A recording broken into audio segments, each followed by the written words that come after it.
اعوذ باللہ من الشیطان الرجیم، بسم اللہ الرحمن الرحیم۔ نالج فیکٹری کے معزز دوستو، السلام علیکم۔ ناظرین اکرام، یہ بات ہے سن 1456 کی، جب سلطان محمد فاتح سلطنت عثمانیہ کے سلطان تھے۔ تو وقت کے شر انگیزوں نے اپنے فتنے پھیلانے کی غرض سے سلطان محمد فاتح سے ملاقات کرنا چاہی، تاکہ ان کے پاس موجود کچھ نہایت قدیم اور اہم مجسموں کو ہتھیایا جائے۔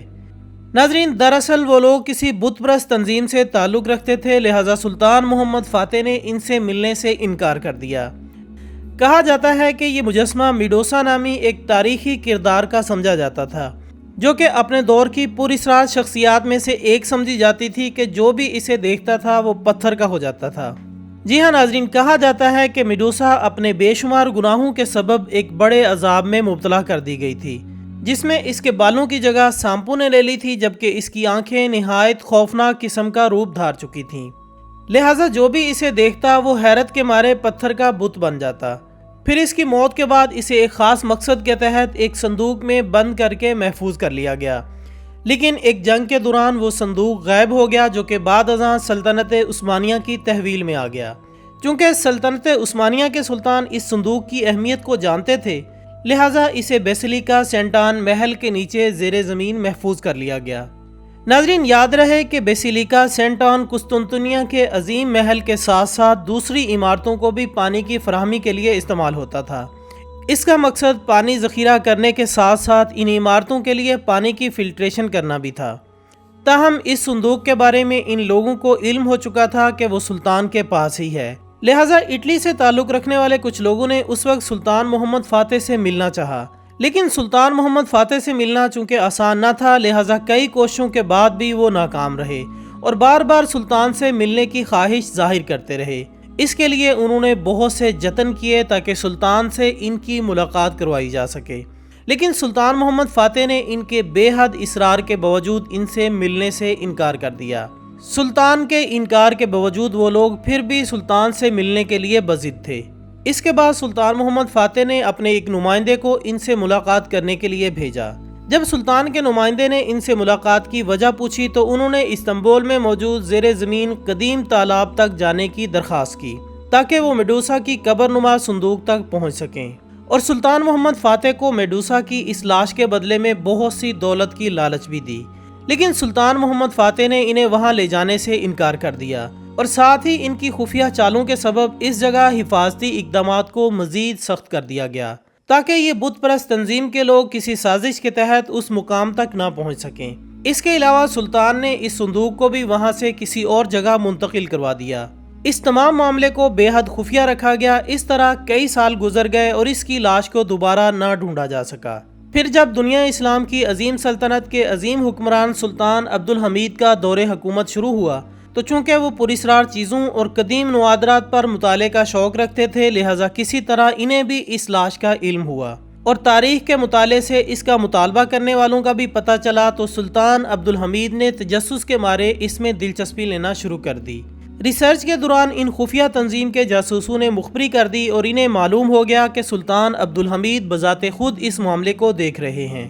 تو اس تنظیم نے، جسے سلطان کے دور میں فری میسنری کا نام دیا گیا تھا، نے ایک دفعہ پھر سلطان کی خدمت میں حاضر ہو کر اس صندوق کا مطالبہ کیا، لیکن سلطان محمد فاتح کی طرح سلطان عبدالحمید نے بھی ان کی پیشکش کو ٹھکرا دیا، اور اپنے سب سے قابل انٹیلیجنس افسر کو منتخب کر کے اس صندوق والی قبر کو کھولنے کا فیصلہ کیا گیا۔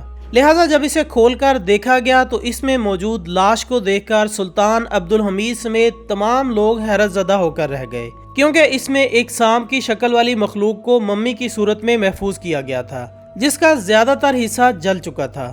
سلطان عبدالحمید نے وہاں موجود تمام افراد کو تاکید کی کہ وہ سب اس معاملے کو خفیہ رکھیں، کیونکہ اگر کسی کو اس بارے میں علم ہو گیا تو بہت سے مسائل جنم لے سکتے ہیں۔ چونکہ فری میسن کے لوگ بھی اب پیچھے ہٹنے والے نہ تھے، لہٰذا سلطان نے ایک ترکیب بنائی کہ کسی طرح تمام لوگوں کی نظریں اس سے ہٹائی جائیں۔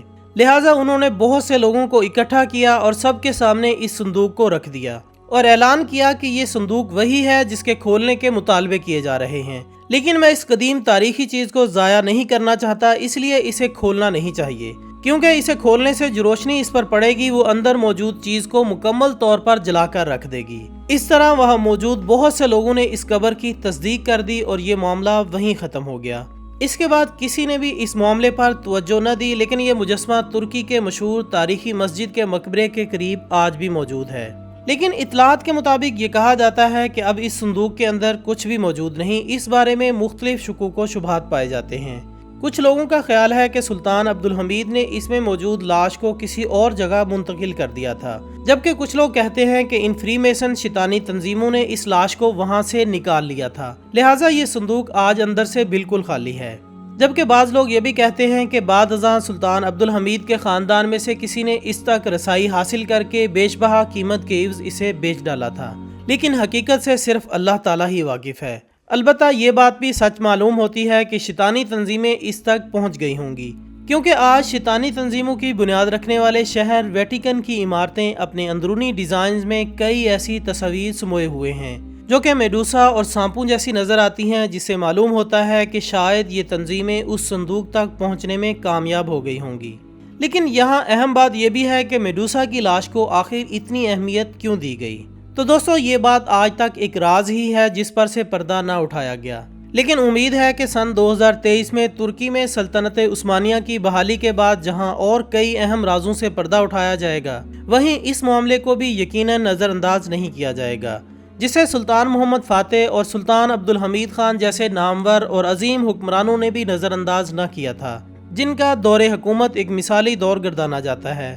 البتہ یہ بات بھی حقیقت ہے کہ جتنے فتنے اور سازشیں سلطان عبدالحمید خان کو جھیلنی پڑی، اتنی شاید ہی پوری سلطنت عثمانیہ میں کسی سلطان کو جھیلنی پڑی ہوں۔ اللہ تعالیٰ ان پر بے شمار اپنی رحمتیں نازل فرمائے اور ان کے درجات بلند فرمائے، آمین ثم آمین۔ اسی دعا کے ساتھ ہماری آج کی اس ویڈیو کا اختتام ہوتا ہے۔ ہم امید کرتے ہیں کہ آپ کو یہ ویڈیو ضرور پسند آئی ہوگی۔ بہت جلد انشاءاللہ دوبارہ ملاقات ہوگی ایک اور اچھی سی ویڈیو کے ساتھ۔ تب تک اپنا دوستوں، رشتہ داروں اور گرد و نواح کے تمام لوگوں کا بہت خیال رکھیے گا۔ اللہ حافظ۔